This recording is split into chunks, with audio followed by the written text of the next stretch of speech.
For all those who appreciate the work that we're doing here on Standing for Truth, please hit that subscribe button because we are just getting started. Okay, it looks like we are live. We've got a great show for everybody tonight. I'm definitely pumped for this one. I've been looking forward to it, and I know the audience is excited as well. I want to thank both Dr. Ken Hovind and Derrick Barnes for giving us their time tonight for this very important debate. Without their generosity, we would not be able to put on such great debate so frequently. So thank you so much, gentlemen. And of course, tonight we are debating, is evolution science? One of our favorite topics. So before we get started, though, as always, what I like to do is give both debaters an opportunity for a brief introduction as to who they are, what they may be doing, and anything they would like to say about themselves in the form of an intro. So therefore, whoever would like to get started, why don't you tell us a little bit about yourself? And also, once again, thank you for doing this. Thank you. I'm gonna start it off. So my name is Derrick, master student going for a degree in science education. So I'm very interested in the topic of evolution in general, especially as it relates to evolution juxtaposed with creationism in general. I'm just happy to be here. I just want to thank you guys. Dr. Ken Hovind, thank you, sir, for agreeing to come and discuss this issue with me. Definitely appreciate that.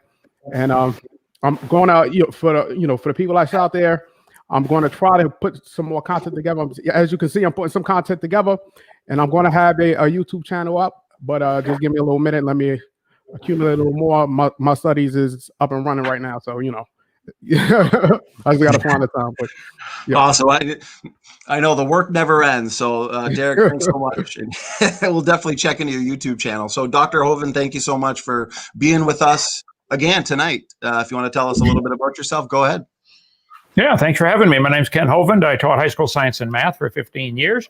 I was raised in a family of educators and engineers and always been curious about science. And I just want to know the truth.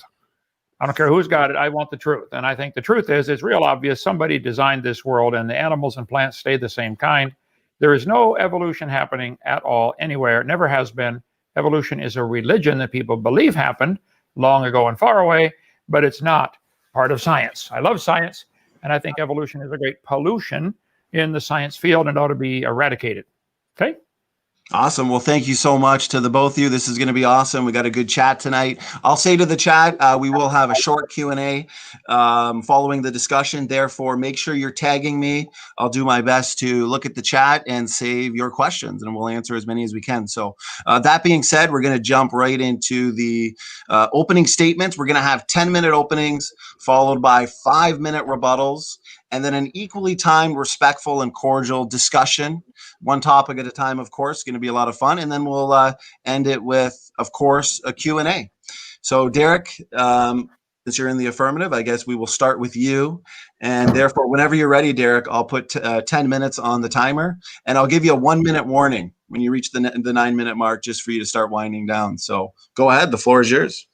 All right. So the question is evolution science? Now, the question itself is kind of poorly posed in general, because evolution is something that happens. It's a fact. And science just studies natural phenomena. That's what science is. That's what it does. It does it in a systematized way, generally using, always using scientific methods.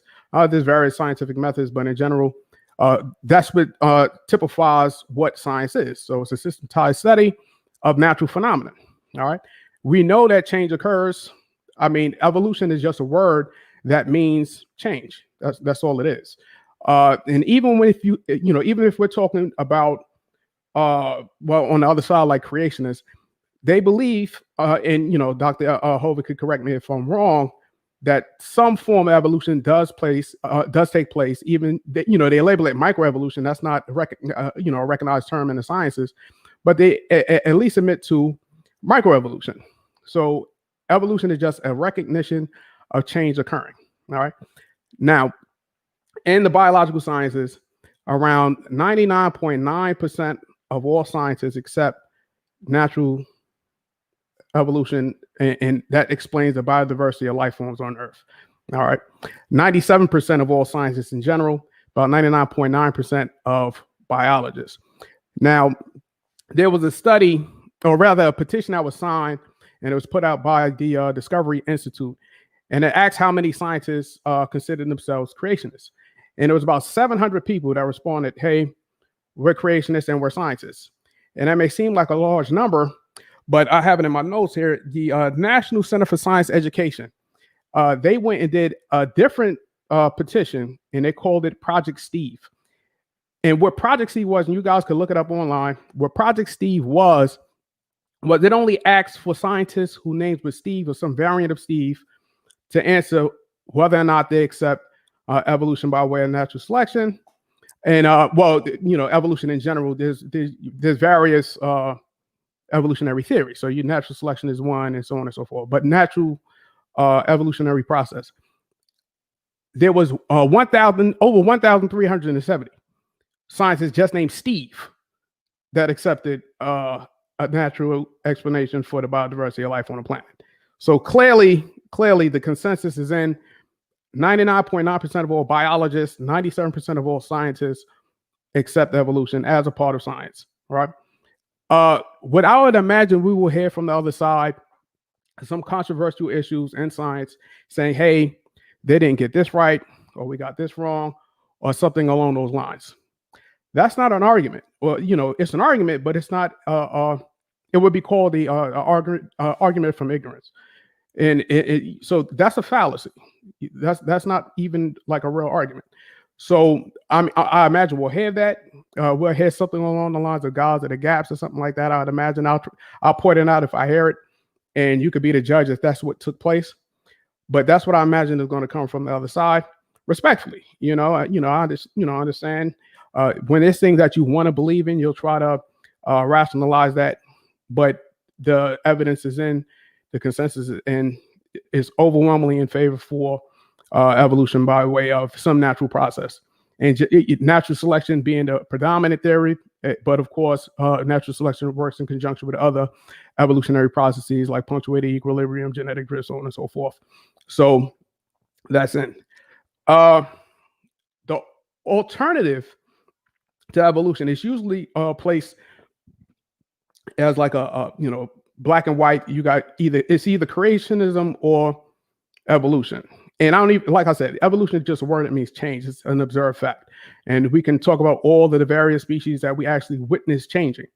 You could just look at dogs. They change through another process of evolution. That's artificial selection. So clearly the mechanisms are in place for animals to change over time, right? And in general, creationists just have not an issue with that minor change, but rather with speciation and the idea that we all came from a common ancestor, a significant amount of time back. All that is just the continuous process of evolution taking place, and we can get into what the evolutionary narrative is, and it makes absolute sense. Even if we don't have all of the details right, and I'm pretty sure that Dr. Hovind is going to point out instances where scientists said something and it was wrong. That's fine. In all of these instances, is going to be some other scientists who demonstrated that what that person said was wrong, and that other scientist still accepts evolution. So those wouldn't be successful arguments either. All right.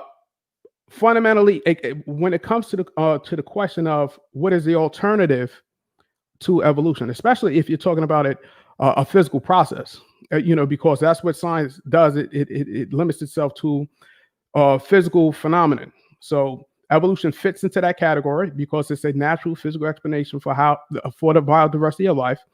Alternative models such as creationist models or intelligent design models do not necessarily. Now, intelligent design, if they pose some type of alien was the creator, that may fit a physicalist model, and it would fall under the purview of science.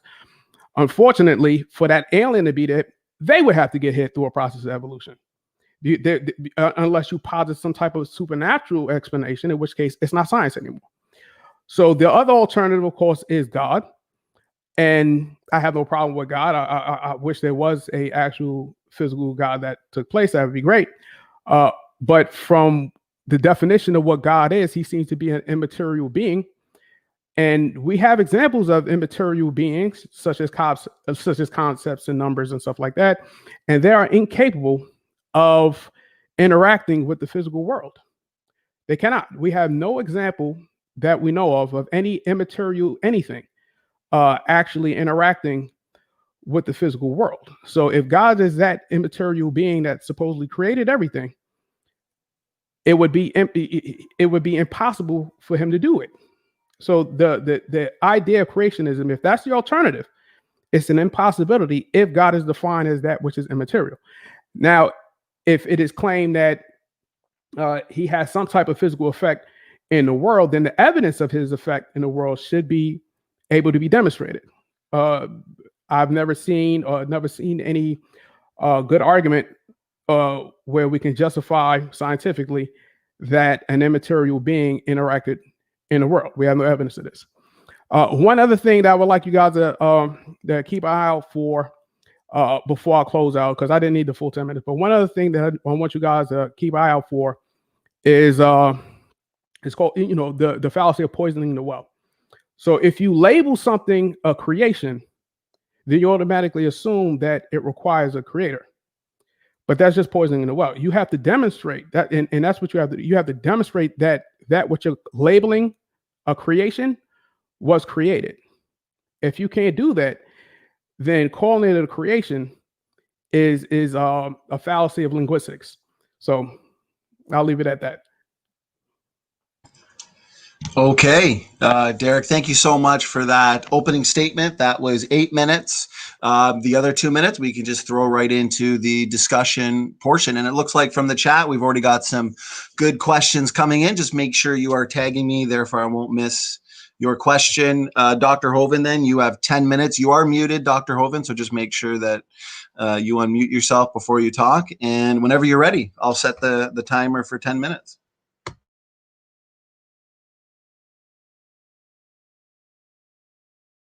There we go. Okay. There we go. All right. According to evolution, things get better automatically. We don't get it to work around here very much. Thank you. Appreciate that. And Derrick, I understand where you're coming from exactly. I was in the same shoes for a long time, and we'll get you converted tonight. Hope you don't lose your job when you do that. But yes, thank you for joining us. The word science, the title of the debate is Evolution Science. Well, we need to define these terms. What are we talking about? Science comes from the Latin word "scire," which means to know. What do we know? We know dogs produce dogs. We do not know dogs and mosquitoes have a common ancestor. You can think that, you can wish that, you can hope that, you can imagine that, but it's really not observable, testable science. Science, systemized knowledge derived from observation, study, etc., the Webster's Dictionary. You get similar definitions no matter where you look. Most Americans believe, the majority have always believed, that God created the world in the last 10,000 years. I believe it's probably in the last 6,000 years.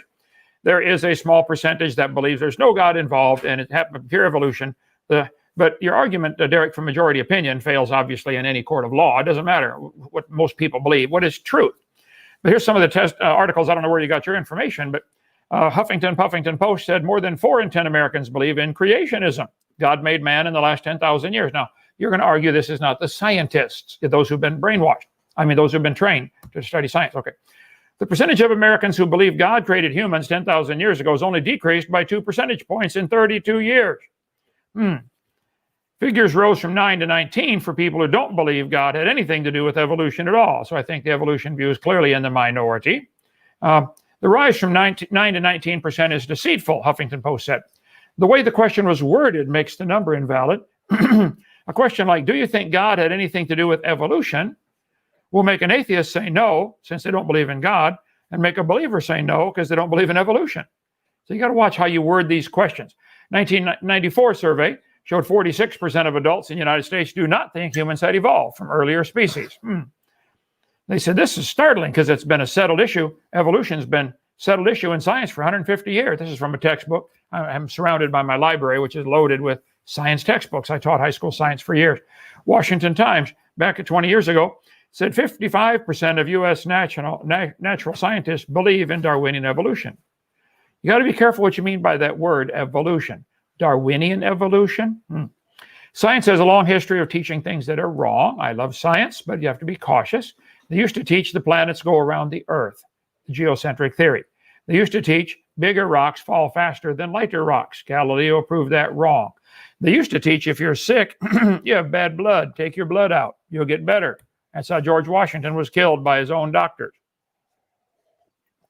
And that doctrine of humors that killed George Washington is exactly why the barber pole has the red stripe around it. That's where you'd go to get your blood let out. And the Bible had said the life of the flesh is in the blood that was laying there next to George Washington while they bled him to death. So this textbook says life too has evolved on earth. What does this word mean? Now, Derrick, here's why I think we're going to disagree strongly. I think you need to define the word a little more clearly, okay? Now, someone says, I love you. Well, there's lots of different kinds of love. I love hamburger. I love my wife. I love my country. I love pizza. One of the meanings of the word, many meanings of the word, is cosmic evolution. You have to, at some point, have an origin explain how did we get time, space, and matter. Their answer, their supposed pseudo answer, is the Big Bang. Cosmic evolution, why it matters. You can Google it. There's plenty of stuff on the internet about that. What is cosmic evolution? From Big Bang to humankind. What is the theory of cosmic evolution? Simply defined, cosmic evolution is the study of change, the vast number of development, generational changes that have accumulated during all time, across all space, from Big Bang to humankind. Hydrogen in a light, odorless gas, which given enough time, changes into people. You're welcome to believe that. That's not science, okay? Secondly, we'd have to have what's called chemical evolution. If the Big Bang produced hydrogen and maybe some helium or lithium, somehow you got to get all the elements from hydrogen and helium or lithium. There has to be chemical evolution. This has never been observed. A formation of complex molecules. You have to somehow go, it's all over the internet, but you can Google chemical evolution, theory of life's origin. We have 92 naturally occurring elements plus the synthetic ones. How do you get from hydrogen to uranium, lead, and gold, silver, platinum? They've tried to fuse these elements. You can't get past iron. There's a real problem at iron. But even then, the energy input to change hydrogen gas into anything other than hydrogen gas, yet where's this energy coming from? So I think chemical evolution is not science. It's not been observed, okay? It's a religious theory some people have. Thirdly, you'd have to have stars evolve. Nobody's ever seen a star form. But stellar evolution is a vital part. So when we debating this topic tonight, is evolution science? I want to make sure we're clearly talking about the same thing. Stellar evolution. Star changes over the course of time. Nobody has ever seen a star form. Never. We see a lot of them blow up. That's the opposite of evolution. Silent embarrassment of modern astrophysics. We don't know how a single one of these stars managed to form. Why do stars evolve? Michigan University. Star evolution. This is a vital discussion of the topic. What exactly do you mean by evolution? They talk about the life cycle of a star. This is not observed. It's only observed to go downhill, to explode. It's never observed to go uphill and create a new one. Typical star exists for billions of years. The life cycle of a star. Okay. The origin of stars, the origin of the stars, is an unsolved problem for contemporary astrophysics. Now, this was 30 years ago. It's still an unsolved problem. What causes stellar evolution? Nothing. It doesn't happen. Okay. Stars are formed in giant clouds of dust and gas. Whoever wrote this, nasa.gov, I'll debate you any day. You are dreaming. This is propaganda you're putting out. This is not science. Show me where we've observed a star forming. Nobody has ever observed a star forming. No one understands how star formation proceeds. It's really remarkable, Scientific American. All we see are stars blowing up, called a nova. If it's a big one, they call it a supernova, but it's the same thing. The star blew up. That happens every 30 years or so. That's the opposite of forming a star. How many stars are in the universe? A bunch, whole bunch. 70 billion trillion is the current estimate, and that's wildly an estimate. Stars have never been observed. The Bible claims very clearly that God made the stars. Now, I didn't see that either. So you're right, that would not be part of science. But stellar evolution is not part of science from the evolution side or the creation side. See, I admit mine is a religion. I take it on faith. Evolutionists do not admit that yours is a religion because you want it to be taught in the school system, and it should not be. Evolution shouldn't be taught in the schools at all, any part of evolution. Bigger question is, should we have public schools? But that's a different story. Genesis 15, God told Abraham to look to the stars and try to count them. Nobody's ever been able to count them. One estimate years ago, there was 70 sextillion stars, maybe 3 times as many as that. That's enough for every person on Earth to own 11 trillion of them to themselves. So there should be a new star forming if there are 76 trillion stars, and it happened over 13.7 billion years like they claim. Well, then we should see 9.7 million new stars forming every minute. Every minute. Should be 9.7 million of them. Nobody's ever seen one. So you can believe it if you want, but it's not science. Number 4, we have to have what's called organic evolution, the origin of life. Nobody has a clue how life can get started from non-living material. Put a frog in a blender, blend it up for a few minutes, and then I'll give you the blended frog and put it back together, make a frog. Make it come alive again. Organic evolution. You can believe this if you want, that life got started by itself, but there's plenty on the internet about organic evolution. I think it is a religious belief. It is not part of science. So thank you. Yeah, we got books on, videos on stellar evolution, how it doesn't happen. If you want, we get DVDs on that. Nobody knows how a mixture of lifeless chemicals spontaneously organize themselves into the first living cell. Nobody knows. It's not science. Primordial soup. Maybe the primordial soup came alive. That theory has been disproven a long time ago. So let me get up to the right or left one here. So number 5, macroevolution. This is changing from one kind of animal to another. That also has never been observed. That is not part of science. Large-scale evolution. It means the origin of species. I would avoid the word species because that's kind of a nebulous term. But there has never been anybody. What are the 4 processes of evolution? They talk about macroevolution. There are 339 recognized breeds of dogs in the world today. You got 1 minute, Dr. Hovind, 1 minute. They might have had a common ancestor called a dog. And you may get a big dog or a little dog, but you're going to get a dog every time. Every time. No exceptions. A dog, a wolf, coyote, and a banana. Ask a 4-year-old. Which one's not like the others? The banana. The Bible says they'll bring forth after their kind. That's all anybody's ever seen. That is science. So Darwin wrote a book, Origin of Species, changed the word. Microevolution, which means variations within the same kind. Now that one we could agree with. Derrick, that happens. Wild changes happen within the same kind. But you believe, I'm certain, that those changes we observe go further. You would say these 339 breeds of dogs is evidence that dogs and mosquitoes have a common ancestor. That is what you believe. I don't want to put words in your mouth, but do you believe dogs and mosquitoes have a common ancestor? And where's the evidence for that? Okay, thank you. Awesome. Just on time there, Dr. Hovind. Thank you to the both of you for those openings. We're now moving on to the rebuttal round. We're going to have 5 minutes for rebuttal, and we are going to hand it over to Derrick. Let me just get Dr. Hovind out of the full screen here. And Derrick, you are muted. Therefore, when you begin your rebuttal, just make sure you unmute yourself, and I'll put 5 minutes on the clock. And as I did with the openings, I'll give a 1 minute warning. So go ahead, Derrick, whenever you're ready. Sounds good. So what we heard right now is the fallacy of missing evidence, and it's contrary to the fact fallacy. All right. So I was writing things down because he Dr. Hovind said a lot there. So let me just try to touch on each one of those.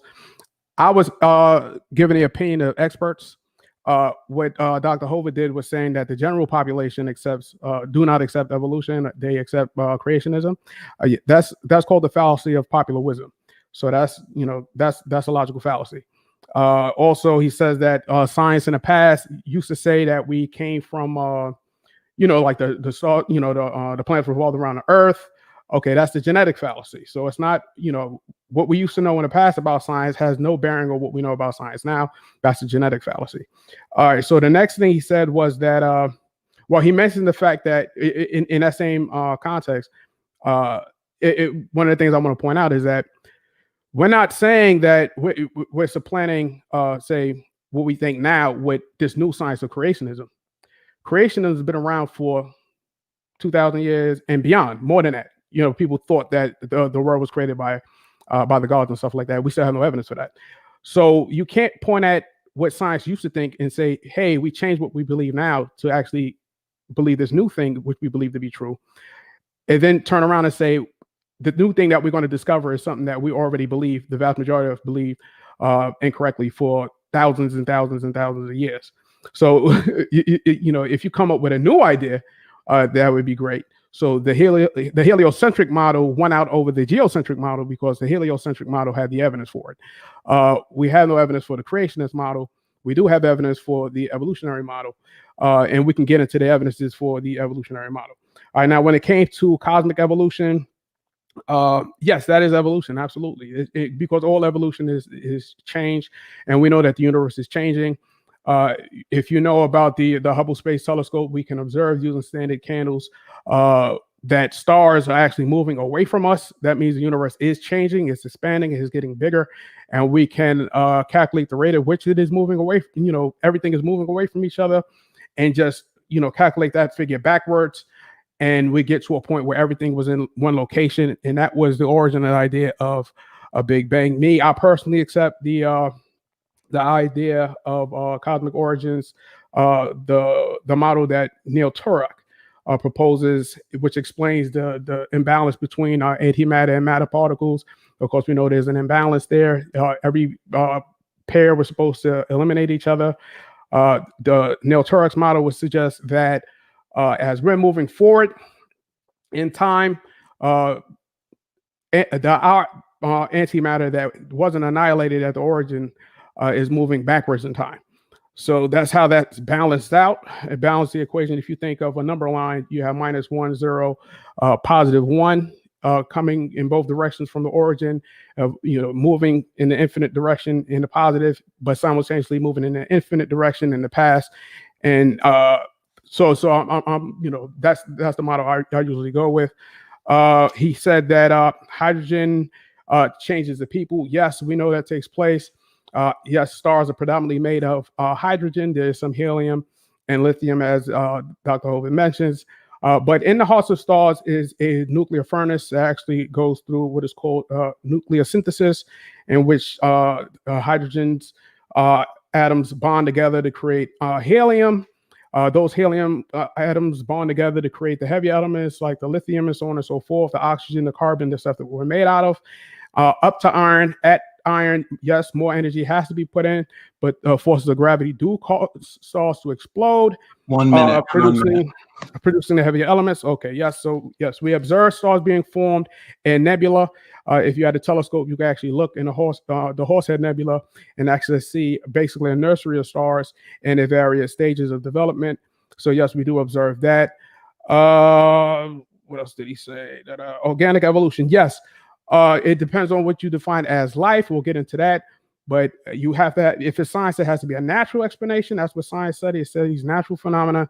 And yes, depending on how you define life, it's very easy to see that life, we know what organic chemistry is. It's just molecules that have carbon in it. That's all it is. There's nothing special about it. And okay, we'll leave it at that. I guess we'll get into biogenesis.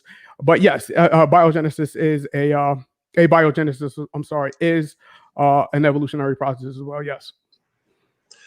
Awesome. Thank you there, Derrick, for your 5-minute rebuttal. Just on time. I appreciate that.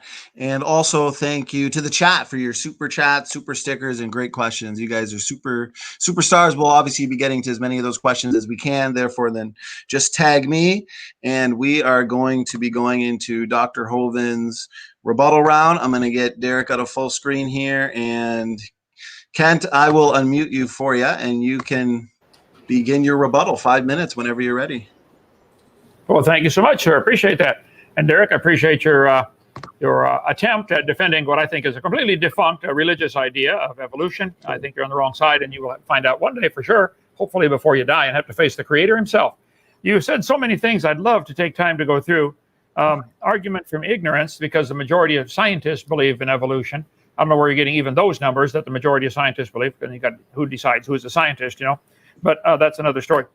So many things I'd love to rebut. Let's just pick a few highlights here. You said I was giving the fallacy of missing evidence. The fact that there's no evidence therefore proves it. Is that what you're trying to say? We don't have any evidence for our theory, and Hovind pointed it out, but that proves it's true. You guys have the missing evidence. Nobody's ever seen a frog produce a non-frog, or a dog produce a non-dog, or a mosquito produce a non-mosquito. Nobody's ever seen this. Never. It's not science. There is lots of evidence isn't there. It's not an argument for missing evidence. It's a fallacy. It's the truth. There is no farmer in the world has ever observed any plant or animal produce anything other than its kind, like the Bible said would happen. Farmers plant corn, they expect to get corn every time. But you believe corn and mosquitoes and whales are related. That's not science. There is no evidence for that. You can believe that if you like. It's a religious belief. Let's see. You kept calling it creationism. I think you got the wrong term, Derrick. It's evolutionism. The ism goes on evolution, like communism, Nazism, socialism. Okay. You said there's lots of evidence for evolution. I pointed out there are 6 different meanings. I'd like you to show me what evidence you have for, let's take number 5, the lowest one, macroevolution, where any animal produced what anybody would consider a different kind of offspring. Where's the evidence for any macroevolution? You said there's lots of it. Pick the best 3 or 4. And you said something I've never heard anybody in the world say before. This is a whole new one to me. As we're moving forward in time, I believe you said antimatter is moving backward in time, so it's balancing out to 0. Where exactly is this antimatter? I'd like to see that. Is that part of science? Give me a jar of that. I guess you couldn't put it in a jar, could you? I think that is a really wild idea somebody told you. And you said you like to look at natural phenomena. I have to go back and listen to get your verbiage correct. Let me just point out something to you, Derrick. I don't know if you noticed this or not, but in Matthew chapter 19, Jesus said, have you not read that he which made them at the beginning, made them male and female? Jesus claimed the creation of Adam and Eve was the beginning. Same thing in Mark 10:6. From the beginning of the creation, God made them male and female. Romans 5 says, by one man, sin entered into the world, and death by sin. Why do we have death and suffering in the world? In your evolution worldview, death brought man into the world. All the misfits and half-formed and 98% formed died so that we could get here. Is a long trail of blood and suffering. That's the evolution theory. Bible says, no, God made a perfect world and man ruined it. Man's sin brought death into the world. The first man, Adam, was made a living soul. The Bible's clear that Adam was the first man and Eve's the mother of all living. So the Bible certainly is clear. So Jesus said the beginning of the creation was when God made Adam and Eve. The Bible says nothing died until man sinned. The Bible says we all came from Adam and Eve. That's what it says. Adam was 130 when his son was born, and that boy was 105 when his son was born. You go through and you graph out the dates. I've done this and got charts we sell in our bookstore at drdino.com. You can buy this for a chart for you, have your company come over for a placemat. But the Bible dates add up to about 4000 BC, which would be about 6,000 years ago. So Derrick's position is clearly calling the Bible a lie. Whether you want to say that out loud or not, you are saying the Bible is lying. You're calling Jesus a liar. He said there was death. You're saying there was death before man even got here. And you're trusting conventional dating and fossils of the layers they're found in.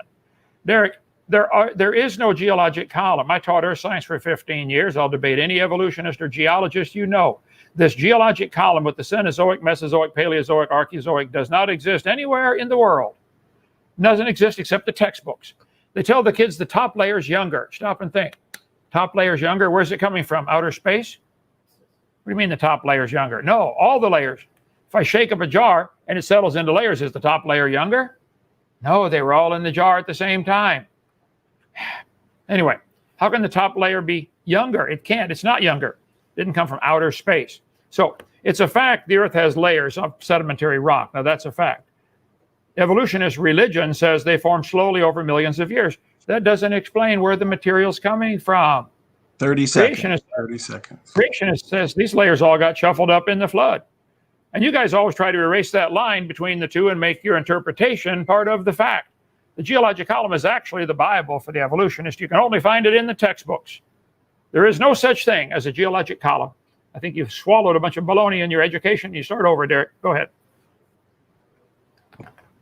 All right. Well, gentlemen, thank you so much for the openings and the rebuttals. That really did fly by. The chat is having a great time, and this is a great debate so far. So we're now moving to the discussion portion. We will make sure to keep it as equally timed as possible, giving both debaters the feeling that they are, of course, being able to make the points they need to make.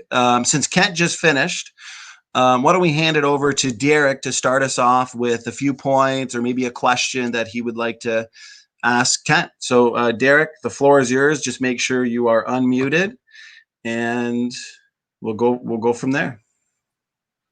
Okay, yeah, absolutely. So as it relates to the sedimentary layers and the geologic columns, Where's this new Earth coming from? It's coming from volcanoes like lava.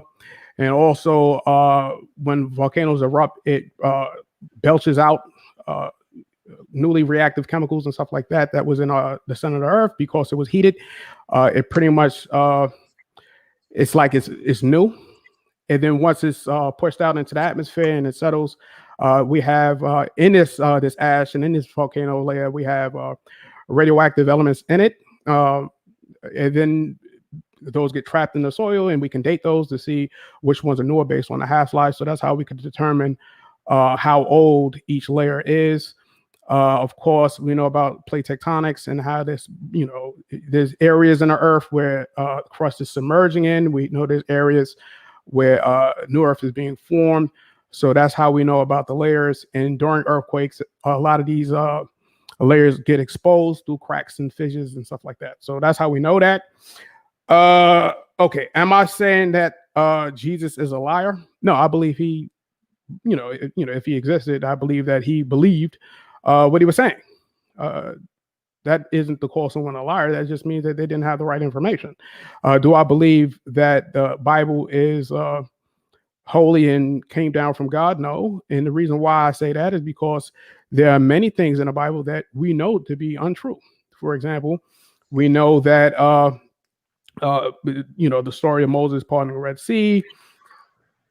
If we look at the Red Sea, we're not going to, we should see, according to the story, thousands of Egyptians in their chariots and everything else like that in the Red Sea. We don't find it.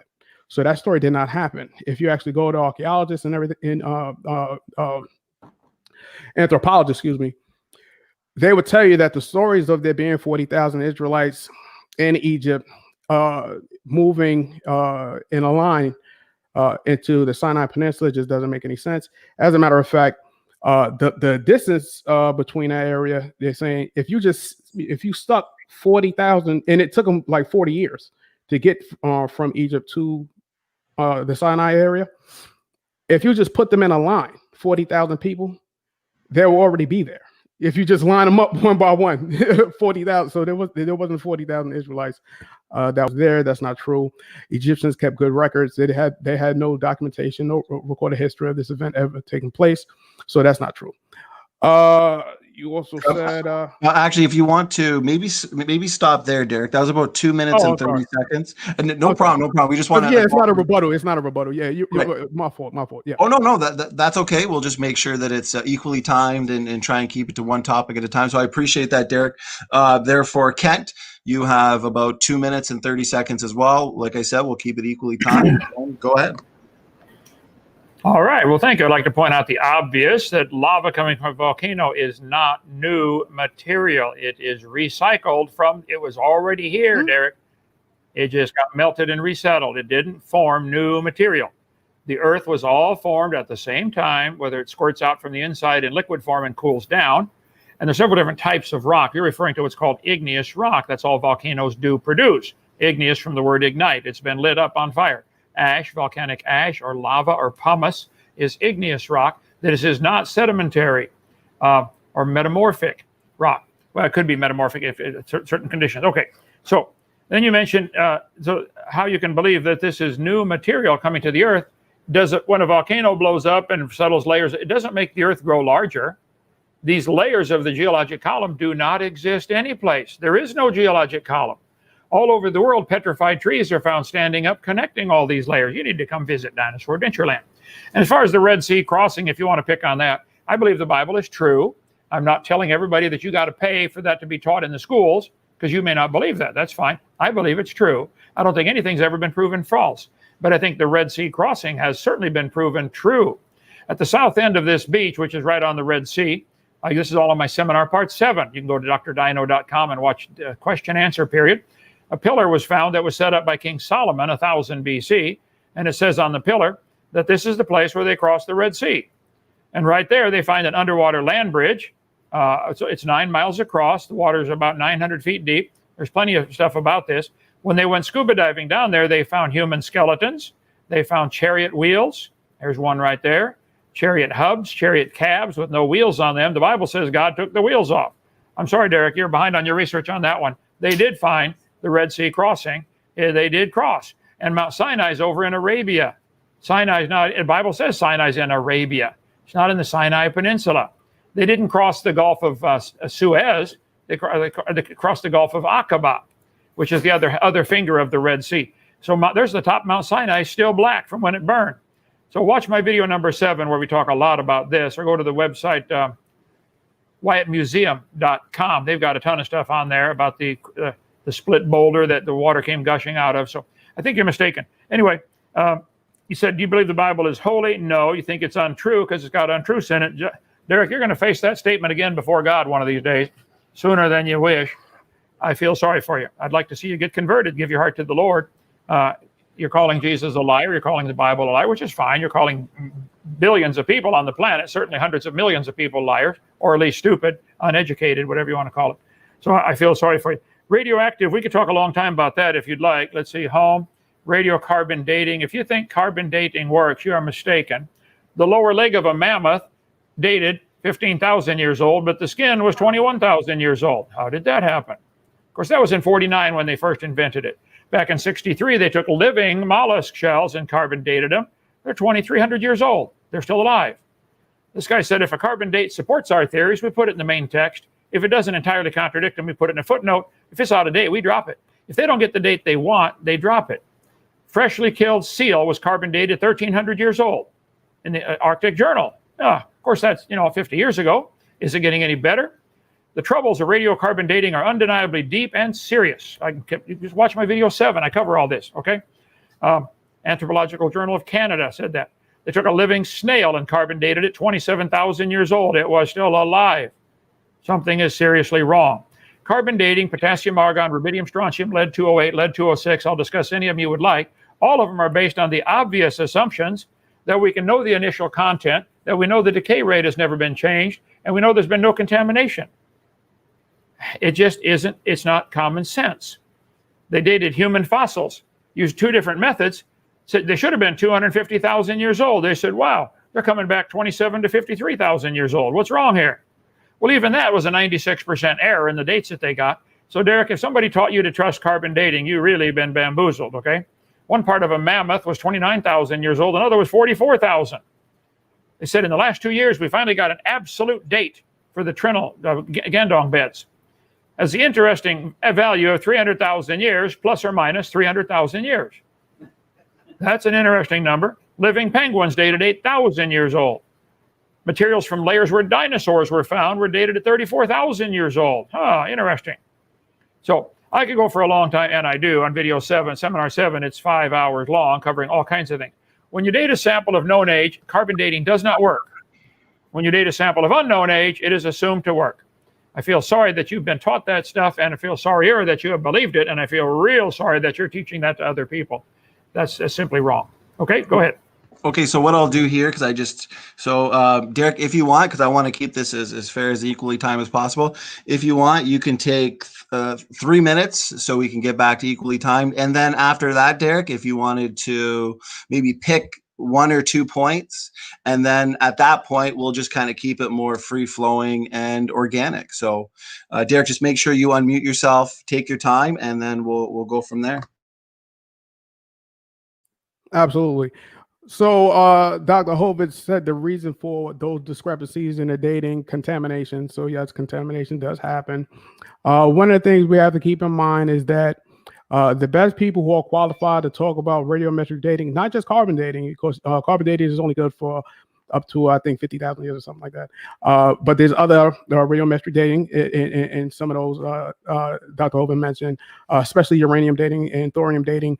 If you want to go into geological time, we know the half-lives. There are such a thing as nuclear scientists. These are the types of scientists who can create a nuclear bomb. These are the types of scientists who create nuclear power plants. So I would assume that they know a little bit more about nuclear decay rates and everything else like that than you, Dr. Hovind, with all due respect. And for some reason, they're still convinced that we can successfully date things. So either the people who are smart enough to understand the science and actually create new technologies from it are wrong, or common wisdom is right.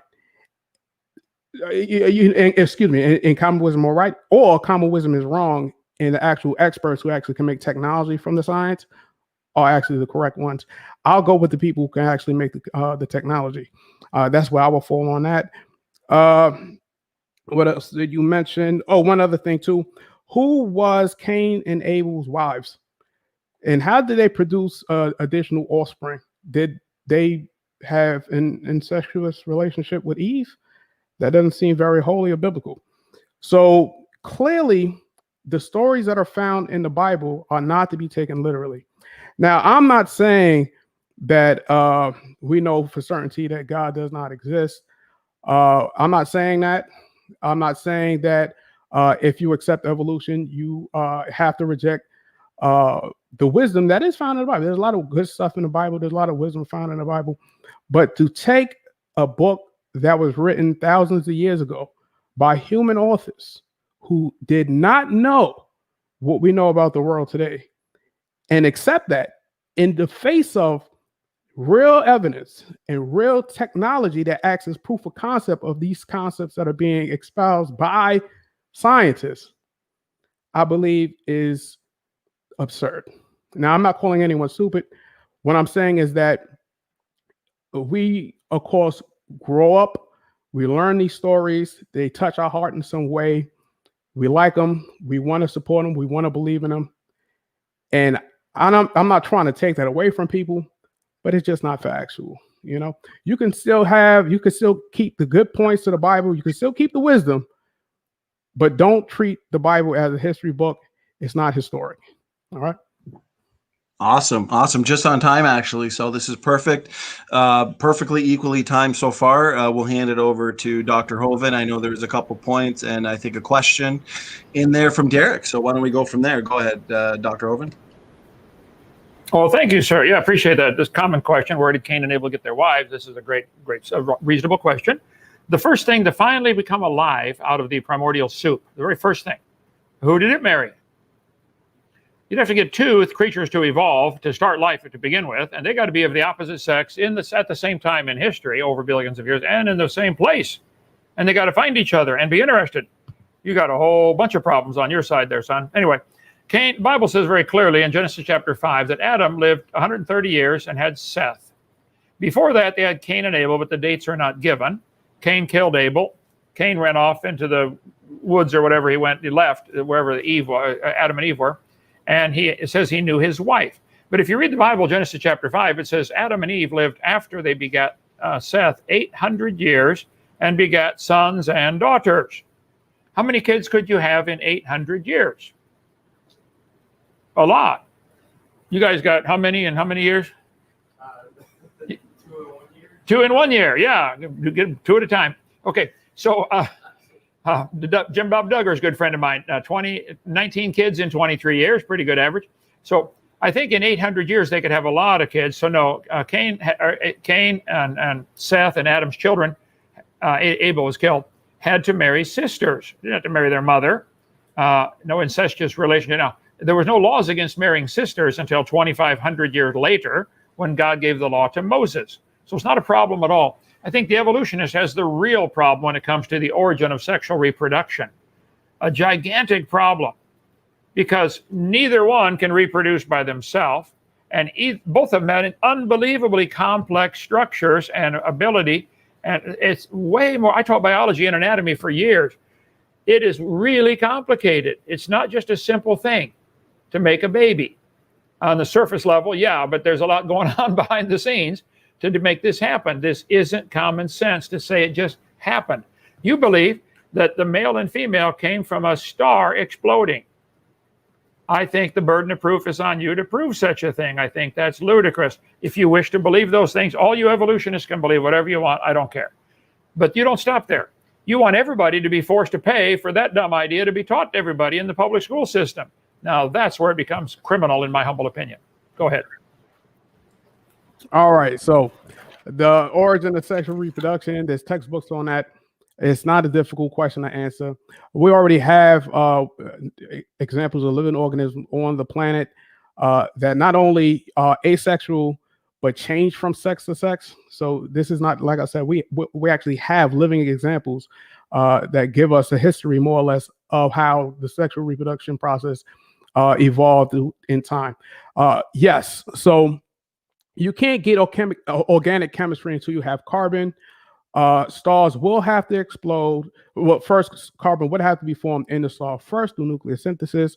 The star would have to explode and blow that carbon dust out into space, and under the force of gravity, that dust would then collect around a star in what is called an accretion disk, and it would eventually form through the process of gravity into balls called planets. So yes, that's how we have carbon.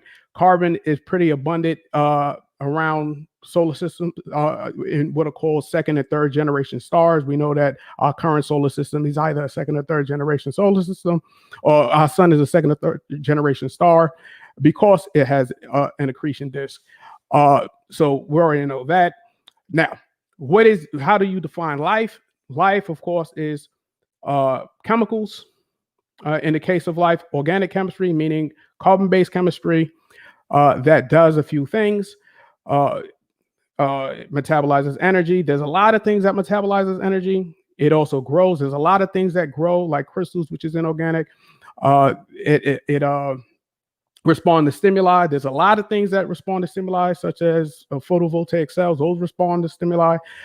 So when you put all of these things together, if it does all of those things, if it metabolizes energy, if it responds to stimuli, if it grows, if it has some heritability, so like clay, it has a heritable mechanism. Things can be introduced that could change the development of clay. So we have inorganic examples of all of these things. In the case of life, it just so happens to be organic and do all of those features, and we then call that life. It's organic chemistry, carbon-based chemistry. That's all it is.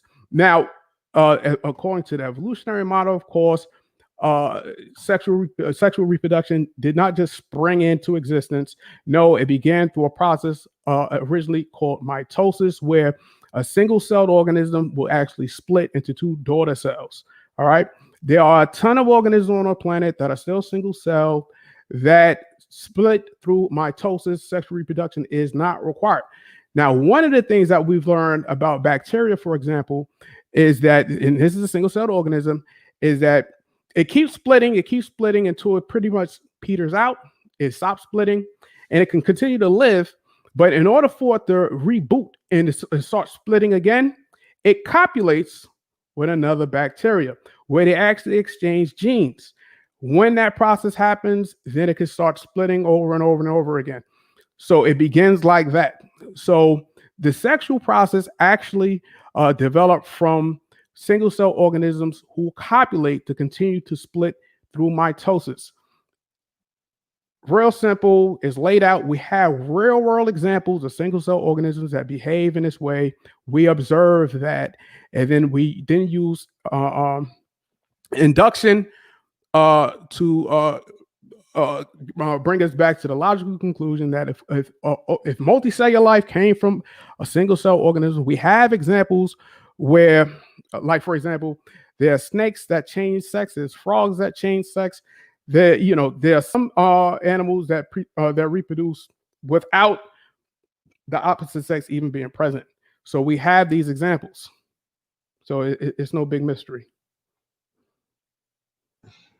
Okay, go ahead, Dr. Hovind. The floor is yours. Take as much time as you need.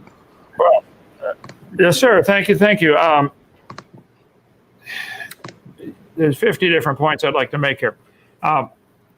The fact that we can see a variety of animals today that use a variety of different methods, asexual, sexual, mitosis, meiosis, etc., that is not any evidence that it happened, one came from the other.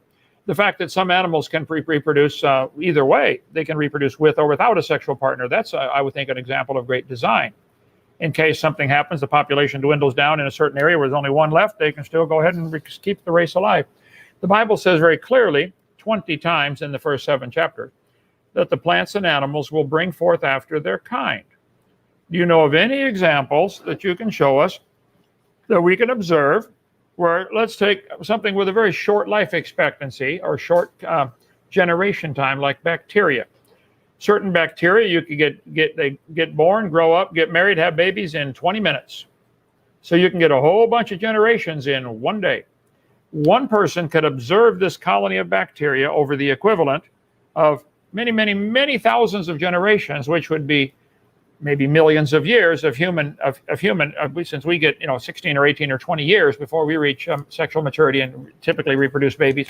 So I think you would be squeezing equivalent of millions of years of elephants' growth, for instance, down into one observable lifetime.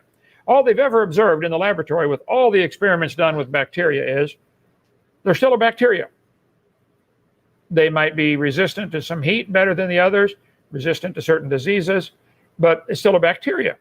All they've ever observed with the 339 breeds of dogs, you get little ones and big ones, is they're still a dog. And except for maybe a few mechanical problems, they're still infertile. So that's all that's observed. Derrick, what I'm trying to say is science, the purpose of the debate is evolution science. And I say, no, it's not. We observe dogs produce dogs, big ones, little ones. We observe bacteria make bacteria over thousands of generations. That's all we observe. That is science. It is not science to claim that dogs and bacteria have a common ancestor. That's religion. And you're welcome to believe it. But quit calling it science and quit pretending and quit making everybody pay for that dumb idea to be taught in the school system. You guys who believe this stuff, evolution, that we all had a common ancestor, are welcome to go start a private school and make the kids pay tuition and teach them whatever you want to teach them. This is America, the land of the free and the home of the slave. So go ahead and teach them whatever you want. But I don't want to pay for that. That's not observable science. We do not observe any plant or animal or bacteria ever produce something other than its kind, which is what the Bible said would happen. A Chihuahua is still a dog, barely, but still a dog. Okay? So that's all that's ever been observed. You said life is simply carbon-based chemistry. Boy, I taught biology 15 years. You better study how complex life is. It's way more complex than you think. Okay, go ahead. Well, certainly life is complex. No one argues that. Yes, and it takes a long time for that complexity to develop over time. What evolution is, I don't even like the term, but all we're saying is that it had a very simple beginning and complexity got built into it over time through a process of mutations occurring. Those mutations that were detrimental die off, of course, as you explained earlier, and the ones that are beneficial, and not even necessarily beneficial, but that are beneficial and benign, move on into the future. And that's it. And over a long period of time, yes, complexity has developed. There is no scientifically recognized kind. Kind is poorly defined, is vague, and that's a fallacy. So if you're using terminology that's poorly defined and vague, then you can't really argue on behalf of that. So what is a kind exactly? Is it a clade? Is it a kingdom? Is it a phylum? You will have to explain what you mean by kind. At which point does it stop being a kind? We know through genetic study that all of us are made essentially of G, T, A, and C, these nucleotides. We know that we can there are things that we can look at called the biological clock, and we can see when changes occur, and we can date a steady rate that happens. We also have fossil evidence of transitional forms. And not only do we have fossil evidence of transitional forms, there are still living transitional forms that are around us. If you look at the platypus, it seems to be a mix of a bird and a mammal. If you look at, I think it's called the Insecta, it's the only mammal on the planet that still lays eggs. You have some snakes that are specialized to give birth to live snakes and some that still lay eggs. So we see there are transitional species that exist today. So that, like I said, the evidence is overwhelming. We know that we are all related, and we know we're all related because we all have the same genes. And the only difference is that, and one of the things is, you never really transition out of your quote unquote kind. A mammal is still a mammal.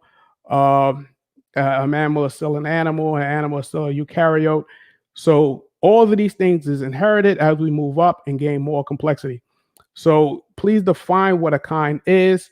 Is a dog kind different from a wolf kind? Is a wolf kind different from the canine kind? Is that different from the mammal kind? So you haven't really explained that. So I'll leave that there. Awesome. Derrick and Dr. Hovind, that was about 2 minutes and 30 seconds. Let's do this, actually. So since Derrick started, let's give Kent equal time, about between 2 and 3 minutes. Then we will do one more round. We can consider it concluding thoughts. We'll hand it back to Derrick. We'll end it with Kent, just so we can have some time to get to the questions as well. Time's flying by. It's been over an hour, and it's been a great debate. So Dr. Hovind, take your time. You got between 2 and 3 minutes. Okay, thank you, sir. The fact that we have similarities with other animals could just as easily prove a common designer, as opposed to your theory that it's a common ancestor. We do see a lot of similarity. Most computers, Steve, are all computer codes based on the simple binary code, zeros and ones? Yes. All of them are? Yes. Okay.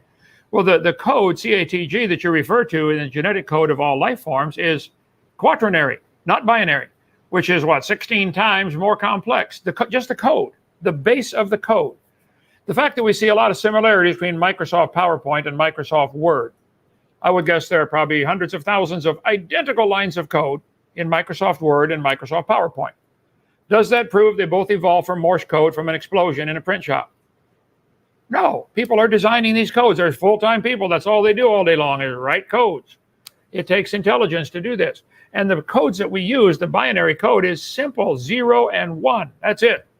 It's how you arrange them. The code, the CATG or GACT, as you refer to it, either way, is incredibly complicated, just the code. And the fact that all life forms use this same base code is not evidence for a common ancestor. It's proof of the same guy writing the code. I don't know how you guys can't see that.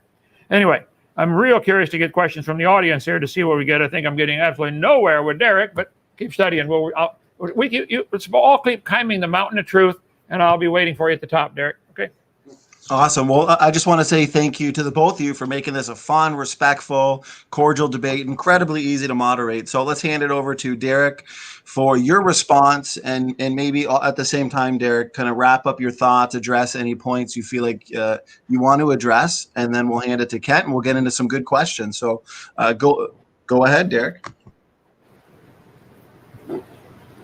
Absolutely, absolutely. So what we just heard there was called the equivocation fallacy. So when people say that GATC is a code, they don't actually mean it's an actual code. It's actually physical chemicals, nucleotides. It's not a code. We can label it as a code, and it's not surprising that people did model various ideas based on naturally occurring things. And the reason why is because these naturally occurring things are possible considering the laws of physics, and they just use those things that are possible to make advances in technology. This is what is called scientists that do cybernetics do. So they look at things that are found in nature and try to design things based on that, because in the natural environment, based on the laws of physics, these designs are possible. All right. So and it was also a misuse of vague expression.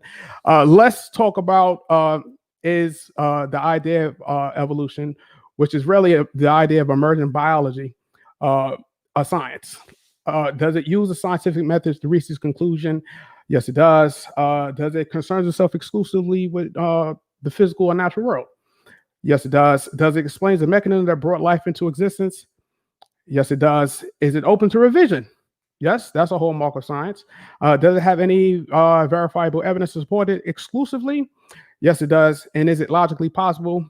Again, yes, it does. So yes, it meets all the hallmarks of being considered a science by the definition of science by scientists, not the colloquial use of the word, but by the actual scientists themselves. Now, the alternative that we have on our hand, if evolution by way of natural selection and the various other forms of evolutionary theories are wrong, you would think that creationism is the likely alternative. This, of course, is a false dichotomy. We could just be, the way we understand evolution now may be different from what we may understand in the future.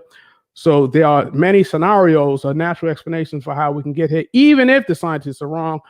Of course, with all the overwhelming evidence that we have no reason to conclude that they are. But creationism is not the alternative. All right. And the reason why it's not the alternative is because it introduces a supernatural element, i.e., God. I would ask Dr. Hovind, if he would, to define God? Is he an immaterial being, all-knowing, all-powerful, all the omnis? If that's your conception of God, if that's what you're defining, then it is a concept. It is, if it's immaterial, it cannot interact with the physical world. So if I was to lay out a logical argument, matter of fact, can I share screens? Let me share screens right quick. If you want to click share screen, and then I can, I'll approve it so everybody can see. Okay. Let me just lay out that. Can you see that? No, not so. You might. So you want to click the middle box, and then it'll highlight, and then click share screen, and it should pop up. All right. Let me see. Let me click share entire screen. Yeah. For some reason, let me see. Share screen. It's not doing it. Hold on, let me cancel. Let me try it again. You'll see it's the fourth icon right next to Cam, right in between Cam and invite. If it's the same for you, click the share screen. But when it pops up in the middle, Derrick, you'll want to click it. Oh, okay, I see you. All right. Yeah. All right, you can see my screen now. There we go. Yeah, it's good. All right. So you're good. All right. So creationism is impossible. If you could I'll just read the argument right quick. Immaterial things cannot physically interact with physical things. To create or design a physical thing or system, it must be interacted with physically. Conclusion: nothing was ever created or designed by an immaterial thing. Immaterial things such as numbers, abstract concepts, words, codes, those don't create anything. All right. Argument 2. Living organisms are physical things. The universe is a physical system. God is defined usually as an immaterial thing. If we refer back to argument 1, we can conclude that God did not create life, God did not create the universe, and God does not exist. At least he does not exist physically. He exists as a concept in the minds of human beings. I would like the Dr. Hovind to respond to that argument if he can. Okay, well, thank you, Derrick. That was just under 5 minutes, so that's good. You were able to address the point and also kind of wrap up your thoughts there in the form of a concluding statement. So, Dr. Hovind, you have equal time. Therefore, go ahead whenever you're ready and take your time. Yeah, I'm surprised Derrick thinks he's the one who gets to decide what God can and cannot do. I think God may have a different opinion about that. But as far as a physical world cannot be affected by a non-physical thing, I think you'd have to explain things to me like love, emotions, hatred, jealousy. Can non-physical things like emotions affect a physical body? I think anybody would tell you, yeah, how you feel and your emotions, which is a non-physical thing, certainly affects the physical thing. People get sick because of certain emotional feelings. So love, hatred, so God is outside of what we call time, space, matter. I did a debate at Embry-Riddle University many years ago against 3 professors at once, and one of them asked me the question, where did God come from?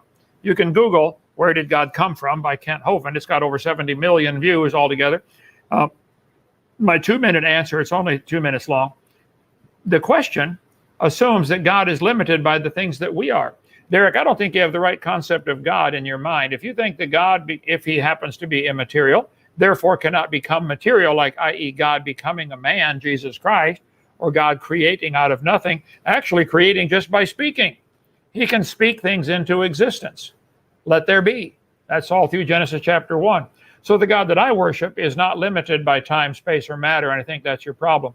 We have time, space, matter, a continuum, has to come into existence at the same time.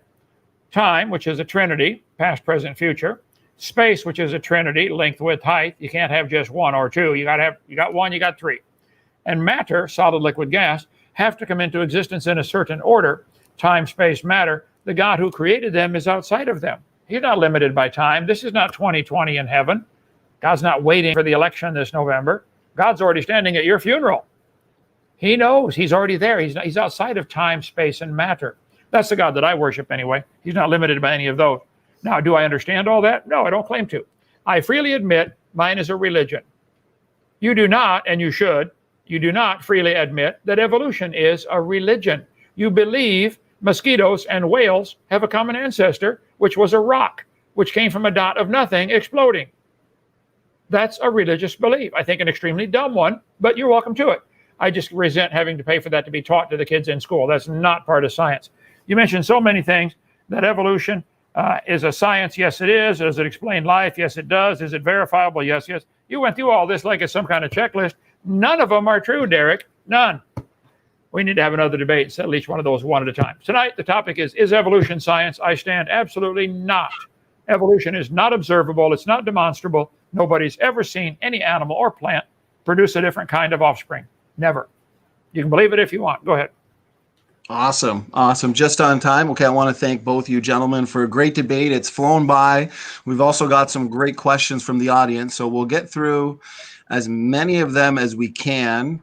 What I like to do for the Q&A, whoever's question it is, of course, we'll give the other debater a response, but whoever the question was for gets the last word. So it looks like we've got Derrick, you're kind of in the lion's den. We got a lot of creationists. But what I'll do, I appreciate it. You're a good sport. What I'll do is I'll make sure that I pick out, because we do have some for Kent as well. So we'll make it as fair as possible, and I'll pick out maybe 3 for each. So let's see here. Okay, so first question for Derrick. Derrick, how do you address genetic entropy? Man is getting worse and not better due to mutation accumulation. Derrick, take your time. Entropy is a cause for mutations. Some mutations are negative, some mutations are positive. So that's all there is to it. I know people would like to claim that the stories of the Bible is true. Man used to live 900 years and so on and so forth. There's no evidence for that. You only have anecdotal stories written down by men who did not know what we know now. If we actually look at anthropology, we see that people who were living in those times, who were writing the Bible, only lived to about 40 years if they were lucky. Most of them died before the age of 30. And we know that by actually studying their teeth and bone growth and everything else like that. So those stories are just not true. So we know that we are continually evolving, but the problem of entropy, of genetic entropy, is not a problem. It's like billions of years in the future. They talk about the Y chromosome eventually being unable to continue to pass itself on, but the Y chromosome is one of the most long-lived chromosomes that are out there. It undergoes very little change, or a very small mutation rate over time, and that's why we can actually trace populations through the Y chromosome back, because it is such a solid and stable chromosome. And I did just want to just say right quick, time, space, and matter is not a trinity. There is only space-time, which is 4, so not 3. So it's length, width, height, and time. And when it comes to matter, it's actually liquid, gas, solids, and plasma. That's actually 4 too. All right. So yeah. Okay, thank you for that response, Derrick. Dr. Hovind, did you have a response to that as well? Well, plasma is just a hotter gas. Okay, some solids are more solid than others too, but that's a different story. Okay, you claim they did not live to be 900. There's lots of anecdotal evidence of what's called the Golden Age. Just Google Golden Age. Lots of cultures in the past taught the man used to live to be 1,000. And you're saying you're going from their teeth. Well, if they were living to be 1,000, you would assume that they were designed to live a long time, and maybe designed for the teeth to last a long time. There's a dentist who did a whole research on that, about the human teeth and how they could last hundreds of years under proper conditions, but that's a different story. And you said some mutations are negative, some are positive. I'd like you to give a couple examples of positive mutations that add new genetic material. You're dreaming, Derrick. It doesn't happen. The mutations are harmful, fatal, or neutral. They do nothing. Nobody's ever given an example of a mutation that adds new information. Never been one example in all the histories found in the world of a mutation that added new genetic information. You'd have to have a whole lot of new genetic information to go from an amoeba to a human. There's a lot of new information has to be added. Not one example has ever been given, certainly not scientifically proven. So this is why I point out continually, and you won't accept it, I'm sure, but you believe, capital B, believe that it happened. Okay, great. Believe whatever you want. That's not science. You have a religion and don't even know it. Go ahead. Okay, thank you. And as always, Derrick, since it's your question, you get the final word. And what we'll do for the final word, just so we can get through as many questions as possible, we'll just make them a little more quick, I guess, than the initial responses. So go ahead, Derrick. Indicate, well, plasma is not a hot gas. It is hot. but the electrons actually separate from the atom, so that's why it acts as a different type of substance. So a plasma is different from a gas. Once again, if you go back to ancient time, like the ancient Egyptians took really good records. They were alive during the time when the Bible was being written, and we have no evidence or no example of any written record of any person living back in that age, living for 1,000 years. That doesn't exist. So anybody in cultures around the world can make up stories. We believe that every single culture around the world did make up stories, except the particular story that we actually believe in. So that's not surprising. And the last thing, yes, there are numerous examples where genetic information is added. Matter of fact, whole genes are added to some species, especially some plants. They're like hexagonal. I forget the term. Also, if you look at, say, a zebra, for example, there are some zebras that only have like 32 chromosomes. There are other zebras that have up to like 46 chromosomes or more. And they all, of course, share common origin. They all look the same. They all do the same thing for the most part. But some have only 30 some odd pairs. 30 some odd chromosomes, and others that have 40 some odd chromosomes. So yes, we do see examples where chromosomes are being added. If you look at and one beneficial mutation for humans anyway is lactose tolerance. So in pastoral societies, we did evolve in a way to those people that lived in pastoral societies did evolve to be able to consume milk into adulthood. So yes, we do have examples of that too. Okay, well, thanks for that response, Derrick, and thanks for that engaging back and forth. So next question is from X-Man. This one is for you, Dr. Hovind. He says, standing for truth, question for Kent. What is the best evidence for the global flood? Take your time, Dr. Hovind. Well, boy, there'd be many different lines of evidence. We certainly have anecdotal evidence. I think they've discovered 330 now legends from different cultures around the world where they talked about, yes, boys and girls, there was a global flood. Most of those legends are on Paul Abramson's website, which is creationism.org. You can read all the legends for yourself. This is what they taught. There was a global flood. I think we also have the obvious evidence in front of us from looking at all the strata that we see. There are layers. Let's see, BV 88. There are certainly layers to the ground, and these layers, we do a demonstration here at our Dinosaur Adventureland in Lenox, Alabama, where we create stratification very rapidly with just shaking up a jar with sand, gravel, mud, dirt, water in it. It automatically always stratifies in the same order. So I think we look at all over the world, you see what's called Polystrata Fossils. I'll show you some here. Petrified trees that are standing up, running through all of the layers. You guys claim these layers are different ages. I got some here. I got about 25,000 slides. Sorry about that. It might take me a minute. Never mind. Okay. Polystrata Fossils. You can just type in creationism.org. There's some of them on that website. But what was the original question again? I got two thoughts going through my mind same time. One got lost, brother. No problem. What is the best, or I guess a couple of the... global flood. Yeah, okay. Best evidence. Well, certainly the Bible says there was one. Certainly there's thousands of legends of a global flood.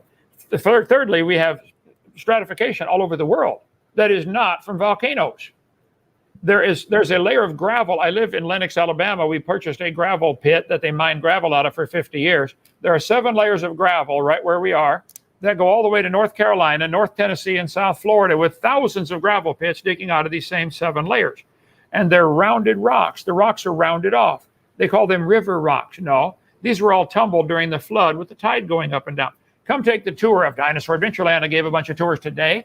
That's one of the things we stop and show the kids, how rapidly this happens. The evidence for a flood would be we're standing on top of it.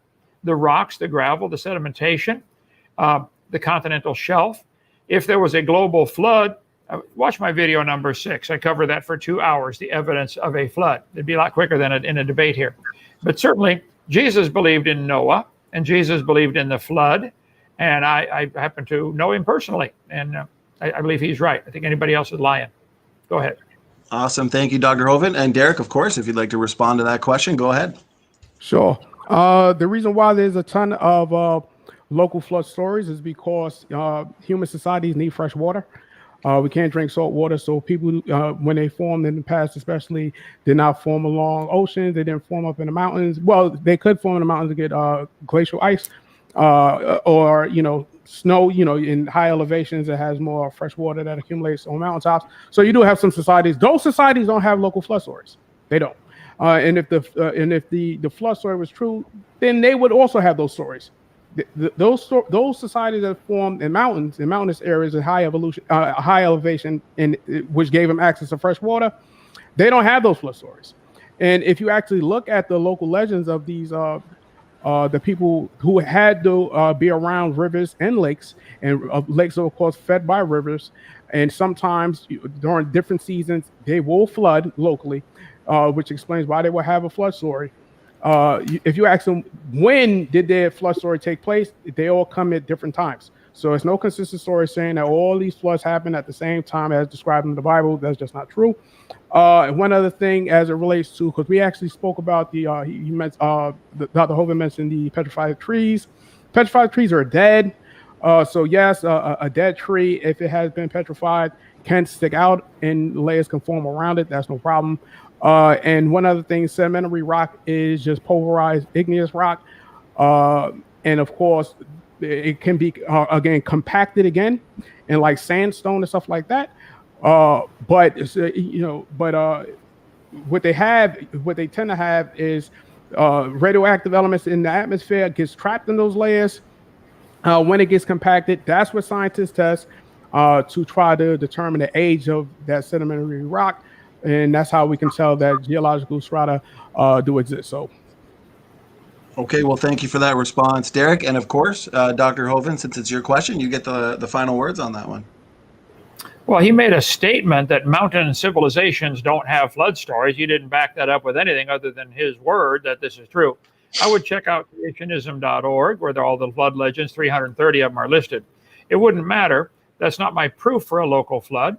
I happen to believe, for a global flood, happen to believe there was a global flood. The Bible clearly teaches there was. Certainly, they'd have to, you guys who believe in evolution would have to explain the existence of literally billions, with a B, billions of fossils in the ground. Animals died today by the millions. None, or zero, are going to fossilize. We get deer hit on the highway all the time here in southern Alabama. None are going to fossilize, absolutely none. But fully articulated skeletons are found fossilized. There's the Karoo Formation in South Africa is estimated to have 800 million vertebrate animals fossilized in one location. Where's this happening? We don't see any fossils forming today at all. None. We see billions of fossils in the ground. How are you going to interpret that? Fossils, they're fully articulated. I mean, they didn't get scavenged all over the woods. They're still connected. The bones are all connected. So if you wish to believe there wasn't a flood, you can believe that if you want. I think, Derrick, you need to read 2 Peter chapter 3 and put your name in the margin right there in the Bible. 2 Peter chapter 3 says, in the last days there would come scoffers who would be willingly ignorant of the creation and the flood and the coming judgment of God. Three things. They don't understand. They don't believe in the creation. They don't believe in the flood. And they don't believe there's going to be a judgment one day. And I haven't asked you, but I bet you'd say, yep, you don't believe that either. So you'll be surprised on that one. Anyway, so I challenge you to prove your statement that mountain civilizations don't have flood legends. How would you know that? I think they do. And if they don't, what would that matter? I think it's off point. So we're on too many. We're supposed to get some audience questions here, brother, before we run out of time. Go ahead, whatever you want. Moderate. Okay, here we go. Yeah, that question alone could probably be an entire debate. So good responses from the both of you. Since we are going on about an hour and a half now, what I'll do is I'm going to pick out of these 100 questions. We could probably do this for 30 hours, but I'll pick out one specific one that pertains to the debate topic, and then we'll make that the last question, give you guys some final words, and call it a night because an hour and a half has flown by. So question from SFB Mob. Question is for Derrick. What would be your best example for speciation? Best example for speciation? Oh, that's easy. What they're called ring species. If you go and we actually have an example of a newt. I believe it was a newt, but there's many ring species. A famous example is one in Mexico, around the base of a mountain. Here you have this species that diversified, and you have these newts all around the mountain. But you have many species that can interbreed, but once you go around the ring, that one species cannot interbreed with the next one. So one can interbreed with one, that can breed with the next one, that can breed with the next one, that can breed with the next one, and all the way back and all around. But once it goes around the mountain, the end product can no longer breed with the original stock. And we have tons of examples, and these are called ring species. So you can just look that up. You could just push that in Google search. You're going to see a ton of examples of ring species. So that's my best example of speciation. But of course, we look at transitional species. We know that dinosaurs, for example, are closely related to birds. We know that they've shared many things in common with reptiles and many things in common with modern day birds as they exist today. We know that feathers are modified scales. So we have a ton of examples of speciation, and the process of speciation is pretty clear. Awesome. Thank you for that response to that good question from the audience, SFB Mob, on speciation. Dr. Hovind, if you'd like to respond, go ahead. The floor is yours.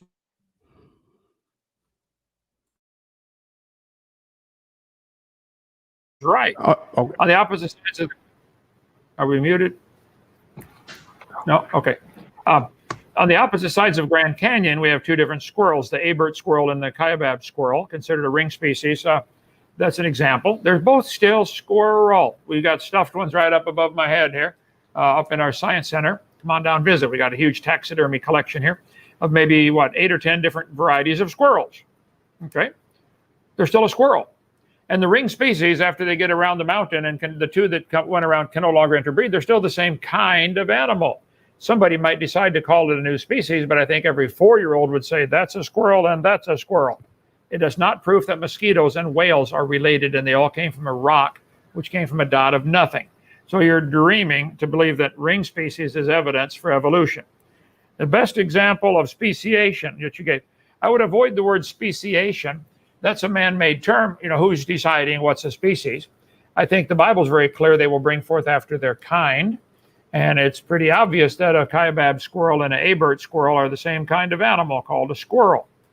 I don't think there are any examples of any animals producing something that anybody with one eye and half a brain and no money involved would call a new kind of animal. There just aren't any. If you can believe whatever you want, and you certainly couldn't use fossils to prove anything.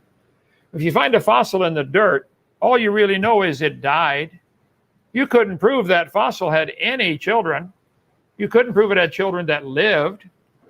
And you couldn't prove it had children that lived that were different. And no animal today is able to do this. No living animal can produce offspring other than its kind. Dogs produce dogs, cats produce cats, no exceptions. So if Derrick wishes to believe that dogs and cats are related long ago and far away in SpongeBob imagination land, you can believe whatever you want, I don't care. But that's not science. So I'm sorry, there are no examples of evolution, which is the debate tonight. You may find some examples where somebody has decided to call it a new species, but come on, it's the same kind of animal. Is a Kaibab a squirrel and an Abert squirrel a new species? I think actually they are, but they're still a squirrel. Go ahead. Okay, a quick response to that. That's why I pointed to dinosaurs and birds, and I showed that they were similar. Also, if we just look at, especially when considering the flood story, so that ties nicely to the previous question too. If we look at Australia, we see that the mammalian species that exist out there are marsupial. Now, the flood story will have to explain why, if that's true, you got two of every animal. Why did all the marsupials end up in Australia, save for the opossum, right? So that's the only marsupial that's in anywhere outside of Australia, essentially. But in the case of Australia, we know that they had all the species there because all the native ones are, mammals are essentially marsupials. We know that it had a common ancestor, that it evolved to occupy different ecological niches. That's why you had the Tasmanian wolf that looked like a wolf for all intents and purposes, but had a pouch. That's why we have the kangaroo. That's why we have the wombat and everything else like that. All of these species came from a primordial marsupial that split to occupy various niches. It is the only thing that makes sense. This is called Sarawak's law in evolution. So there's a law around this and explains why those things that are in close proximity to each other and radiate out share common, not only genetics, but common, a common origin. So that's another example of speciation taking place. Explain how all the marsupials ended up in Australia, especially if all those animals were on Noah's Ark. So thanks for the response, Derrick. I guess since you kind of responded to the previous question on the flood, would you like to give Dr. Hovind a response? Absolutely. Okay. Absolutely. And then we'll add it to final thoughts. Dr. Hovind, if you'd like to respond to that, just to keep it fair. Well, sure. He's got about 4 points hanging on the table here. Which one? The idea that birds are related to dinosaurs, I think, is ludicrous. And certainly dinosaurs did not turn into birds. Not that What advantage is there for a T-Rex to turn into a chicken? I mean, I ate chicken today. He wasn't more better adapted than a T-Rex. I had never eaten a T-Rex, but okay. As far as Australia having the marsupials, most of them, we have possums here in Alabama. They're marsupial, but I think you need to watch my video number 7 where I give a 10-minute answer to that. Don't have time for that now. After the flood, animals would migrate away. At the same time, ice caps are melting back. At the same time, ocean levels are rising. At the same time, the crust of the earth is broken up into plates, which are shifting and tilting, and the water's running off. So they just happen to be trapped there and protected. Most of the marsupials couldn't handle competition with other creatures if they were in. I mean, there is survival wars going on all the time. You know, the wolf trying to catch the deer. We got it right here on our property. Coyotes, anyway, going after the deer. So I think what we see is squirrels produce squirrels and whales produce whales, and there are no exceptions. The idea that they're related, T-Rex and sparrow and hummingbird are related, is only taking place in the mind of the evolutionist. It's a wild imagination idea. I think extremely dumb, but that's a different story. I certainly don't think you have the right to teach that to kids, that's part of science. It's not science that scales turned into feathers. Feathers are incredibly complicated. It's not science to say that they did that. It's a religious belief. You believe they did. Okay, great. Nobody's ever seen it happen. A lot of animals have scales today. Let's see one of them make a feather out of it. The fact that they're both made from keratin, so is your fingernail, so is hair. It's a common design element. A lot of things are made out of iron too, because people say, wow, that's a handy metal to make stuff out of. Let's make something out of iron. It's not proof for evolution. I think it's sad. It's sad that people believe that, but that's okay. It's sadder that they teach it to other people and we all got to pay for it. That probably is criminal rather than sad. But go ahead. Right quick, because I know that was Dr. Hovind's response, so I just want to say right quick, we know dinosaurs that had feathers and beaks, and we know chickens that live today have feathers and they have scales on their legs. So yes, to say that feathers modify scale is not is not a leap. Yeah. Okay, gentlemen. Well, I want to say it's a really good debate. If you guys think it's a fair place to close it down here, I know we could probably discuss these incredibly important topics all night, but we're now going at 1 hour and 34 minutes. I really appreciate you both giving us your time for tonight. I want to say thank you for keeping it respectful, cordial, equally timed, very easy debate to moderate, and also a lot of fun. The chat had a great time. We had a lot of people in the chat. Also, thanks to the audience for a lot of great questions. I apologize if we couldn't get to all of them, but I think we got to some really important ones. So why don't we proceed, if it's okay with the debaters, to some final thoughts from both of you, and then we'll kind of close it down for the night. Since we started with you, Derrick, if you want, you can give us some final thoughts. And before you do, I want to thank you again for doing this. Oh yeah, thank you, Dr. Hovind. I definitely appreciate you taking the time out of your busy schedule to chop it up with me. I definitely appreciate it, and I respect you a lot, sir. Let me say to the people that's out there, listen, I'm not trying to push atheism or anything like that. I wouldn't even call myself that in the classroom, and it's not necessary that you stop believing in God to accept evolution. What I'm saying is that the reason why you should accept evolution is because the evidence is there, is clear. It does not necessarily conflict. You can believe that God played a hand in causing evolutionary change. I'm fine with that. I don't accept that personally, but it's not required that you not accept that to accept evolution. And there are something at stake here. We are in competition with other nations, and we need more people going into the sciences and learning things about science. The reason why we can make medication is because we operate off of what we know through evolutionary biology and chemistry to make medications that is life-saving and life-extending. And once again, we are in stiff competition with other nations in the world. We want as many intelligent individuals coming up, accepting science, not questioning science or being skeptical of it, not being skeptical of climate change and so on and so forth. Once you start questioning the experts, the people who are actually in the labs, who are actually in the field, who are actually producing technologies that we all benefit from, once you start questioning the underlying presumptions, then that does not encourage you to go into the field. And that means we are all weaker as a nation. We are falling behind nations that are in the East. We're falling behind people who are in Western Europe. We don't want to do that. We want to continue to be an economic powerhouse. We want to continue to be to be the beneficiaries of technology progress and change. And it requires that we accept evolution without rose-colored lenses on. Now, this does not mean you have to jettison your God belief. It does not mean you have to throw your Bible out. It does mean you can look at the stories literally. You can still find wisdom in the Bible. I still find human wisdom in the Bible. I love a number of passages. I grew up as a Catholic. I love a number of passages, but to take it literally is not justified with the evidence that we have.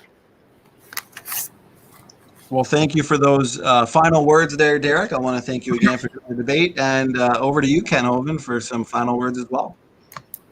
Well, thank you for having us. This was a wonderful time. We'll do this anytime. Appreciate you guys putting the Standing for Truth channel together. Derrick, if everybody in the world believed in evolution, if everybody believed it, that really life is a struggle for existence and only the strongest survive, and it's really best if the weakest die off and eliminate the poor genes, would the world be a better place? You seem to think it would be if everybody believed that the strongest have the right to eliminate the weakest. That's exactly what Adolf Hitler thought. He was a strong evolutionist and put it into practice. He said, man, we got to find the superior race, which is the blonde-haired, blue-eyed Germans or Norwegians, and we need to eliminate the inferiors. I don't understand how a black man like such as yourself could believe in evolution when you study the history of what happened to people who, like Adolf Hitler, who tried to eliminate. Like, look what happened to Jesse Owens, the black man, the American that won the most Olympic medals in 1936 in Berlin, Germany. How he was ostracized just because of his skin color, because of Hitler's belief in evolution. I'm shocked that you would believe that, but that's okay. So I'd like to ask you a simple question. I've never had an atheist answer this or an evolutionist answer the question. If evolution is true, how do you tell right from wrong on any topic? Is abortion right or wrong? Is murder right or wrong? Is sex with your dog right or wrong? Is anything right or wrong? And before you tell me what's right or wrong, I'd like to know how you're making this decision. If evolution is true, the strongest and the biggest and the baddest survive. They make the rules. How can there be a moral standard for right and wrong? Would it be wrong for you to murder your baby if he's screaming in the middle of the night and you want to go to sleep so you can kill the baby? What's wrong with that? Does society just, well, if evolution is true, you have no standard for determining. And you keep using the word accepting science and accepting evolution. You believe, start using the word, you believe in evolution, and you believe evolution is part of science when it's not. We've never seen any animal produce anything other than its kind. It's a belief that you have, which is great. You can have your belief. But if the nation, and the sky is falling technique you just used, if we don't believe in evolution and teach evolution, we're going to fall behind economically and America will cease to be a powerhouse. That's ludicrous. It was the creationists that built this nation. And you can't find one scientific advancement because of this theory of evolution. Not one. It's a completely useless theory. Even if it's true, it's useless. It's done no good whatsoever for the advancement of anything in science. Check our website, drdino.com. If you want to talk to me personally, I take calls all day long, 855-BIG-DINO. extension 3. Be glad to talk with you. Thank you so much. Okay, awesome. Well, this was an awesome debate, to be honest with you. One of my favorites. We had a great chat. You both were awesome. Kept it fun. So why don't we shut it down for the night? Oh, yeah, of course, Derrick. Yeah. Yeah, just right quick. To answer the question, you said you didn't have any atheists who can answer the question as it relates to morality, how to determine if something is right or wrong. I recommend you check out the debate I had with Smokey Saint. So that's posted. It's up on YouTube. We just had that debate maybe a week or two ago. So please check that out, and I answer that very extensively. And one other thing, social Darwinism is not, what is taught in evolutionary theory. There is genuine altruism that does emerge from evolution, especially in social species. So no, it's not survival of the fit or dog eat dog or red in tooth and claw. That's not the case. There's actual genuine altruism that takes place and emerges through evolutionary processes. So I'm sorry. That's it. I'm good, saying appreciate it. Hey, no problem, no problem. I mean, I just want to make it fair for you both, gentlemen. So whenever you guys want to, would you both feel like you expressed your points and your thoughts for the debate to shut it down? Absolutely. Okay. Awesome. I really enjoyed this. I loved it. And thank you to the audience. We are going to shut it down for the night. So God bless everybody, and thank you.